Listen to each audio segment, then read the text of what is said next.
బట్టి ఒకటి అర్థమవుతుంది. ఇందాక మనం డిస్కస్ ఇప్పుడు ఇంత వేగంగా ఇంత హడావిడిగా ఆయన అరెస్ట్ అని తప్పించుకుపోతాడా? అవునండి. ఇప్పుడు కేటీఆర్ గారు మోహన్ బాబు మీద రియాక్ట్ అవ్వలేదు ఇప్పటివరకు.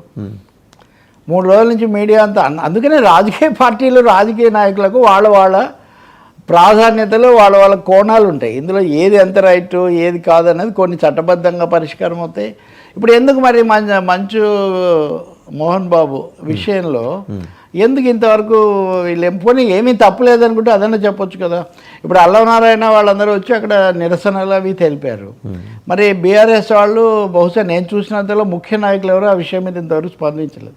వాళ్ళు పత్రికలో మటుకు కొద్దిగా ఇస్తున్నారు. కానీ అందుకనే నేను అంటుంది ఇవి రాజకీయ వ్యక్తిగత పాక్షిక కోణాలు కాకుండా సామాజిక ధర్మం చట్టబద్ధత ఈ రెండింటి ప్రకారం వెళ్ళటం ఒకటే ఇక్కడ మంచిది అనుకుంటున్నా.